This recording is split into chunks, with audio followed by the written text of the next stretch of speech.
వెంకటరెడ్డి గారు తమాషా వార్త చూశాను. ఏకంగా మీరు 5 కోట్లకి పరువు నష్టం వేశారట ఈనాడు ఆంధ్రజ్యోతి మీద. ముందుగా కొమ్మినేని గారు మీకు ప్యానెల్లో ఉన్న రామనాథ్ అన్నకి అట్లా సాక్షి టీవీ ప్రేక్షకులకు నమస్కారాలు, వెరీ గుడ్ మార్నింగ్. మొన్న మీ అందరికీ తెలుసు నన్ను అరెస్ట్ చేయడం జరిగింది. నేను మీ ఛానల్లో మాది సాక్షితో పాటు అనేక ఛానల్లో కూడా చెప్పా, ఎట్టి పరిస్థితుల్లో ఏదో రోజు అరెస్ట్ చేస్తారు, దాని గురించి భయపడేది లేదనేది. సో నన్ను అరెస్ట్ చేసిన సందర్భంలో నేను పోలీసులు వాళ్ళు నా ఫోన్ హ్యాండ్ ఓవర్ చేయమంటే చేశాను. నేను వాళ్ళ విచారణకు పూర్తిగా సహకరించాను. నేను ఎక్కడ రానని కానీ చెప్పలే, నాకు నోటీస్ ఇవ్వండి వాళ్ళకైతే రేపు వస్తా అని చెప్పాను. కానీ పనిగట్టుకొని కొంత తెలుగుదేశం పార్టీకి సంబంధించినటువంటి అనేక యూట్యూబ్ ఛానల్లో హ్యాండిల్స్లో ఏదైతే నా మీద తప్పుడు ప్రచారం చేశారో దాన్నే 2 దినపత్రికలు తెల్లారి రద్దు చేయడం జరిగింది. నార్మల్గా దినపత్రికలు అంటే ఏంటి, వాళ్ళు పూర్తిగా ఆధారాలు కనీసం అక్కడ ఉన్న పోలీసులను సంప్రదించాలి ఏం జరిగింది అనేది, సంప్రదించి, ఎందుకంటే రిపోర్టర్లు ఉంటారు కదా, సంప్రదించి ఏం జరిగింది, మీరు వెంకటరెడ్డిని అరెస్ట్ చేసేటప్పుడు ఈ విధంగా సోషల్ మీడియా హ్యాండిల్స్లో ఈ విధంగా ప్రచారం జరిగింది ఏంటనేది వాళ్ళు ఎంక్వైరీ చేసి రాయాలి. కానీ పనిగట్టుకున్న ఆ 2 దినపత్రికలు ఏదైతే తెలుగుదేశం పార్టీ వాళ్ళు నా మీద దుష్ప్రచారం చేశారో దాన్ని అచ్చివేయడం జరిగింది. వాళ్ళు ప్రచారం చేశారు, అట్లా వాళ్ళు ప్రచారం చేశారు. నన్ను అరెస్ట్ చేసిన 1-2 గంటల్లోనే వాళ్ళు నెగిటివ్ ప్రచారం స్టార్ట్ చేశారు. నేను ఏదో బాత్రూంలోకి వెళ్ళి నేను రానన్నానని, నేను పారిపోయానని, లేదంటే లోపలికి వెళ్ళి దాక్కొని నేను ఏదో బెదిరించా చచ్చిపోతా అని.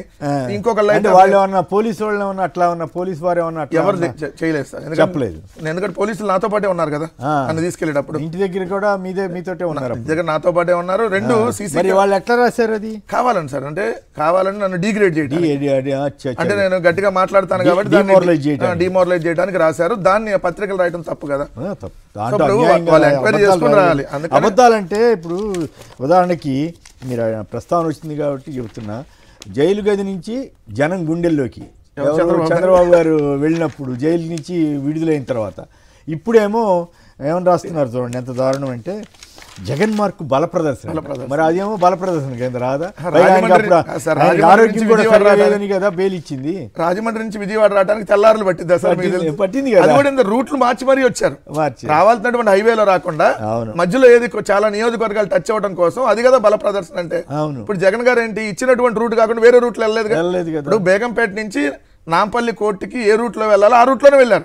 పోలీసులు ఇచ్చినటువంటి రూట్, జనరల్ గా వెళ్ళేటటువంటి రూట్ ఏదైతే ఆ రూట్ లో వెళ్ళారు. కానీ చంద్రబాబు నాయుడు గారు ఆ రోజు ఆ రూట్ లో రాలా, వేరే రూట్లో మధ్యలో తిప్పుకుంటా వేరే నియోజకవర్గాలు టచ్ అయ్యి వార్తలకి ఎట్లా అధ్వానంగా ఉన్నాయంటే దాన్ని కంపేర్ చేసి పోలీసులను బలవంతంగా తీసుకెళ్లాలి. మరి ఎట్లా ఇప్పుడు మీరు దాన్ని ఎట్లా, నేను 500 కేజీలు నన్ను ఎత్తుకెళ్ళడానికి వచ్చింది, మీరు ఎట్లా ఫేస్ ఎదుర్కొంటారు? నేను వారం రోజుల్లో ఆ 2 దినపత్రికలు నాకు బహిరంగ క్షమాపణలు చెప్పకపోతే నేను ఖచ్చితంగా మళ్ళీ ఇంకో లీగల్ నోటీసు 5 కోట్ల రూపాయలకి ఆల్రెడీ దాంట్లో మెన్షన్ చేసి ఇచ్చాను.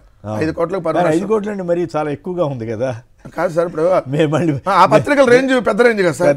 వాళ్ళకి వాళ్ళ రేంజ్ అయినా మీకు తెలుసు, వాళ్ళంతా వేల కోట్ల ఫీజు కట్టాలి. ఎవరైతే పరువు నష్టం దావేస్తారో బోర్డు ఫీజు కట్టాలి. సార్ డెఫినెట్లీ సిద్ధంగానే ఉన్నా.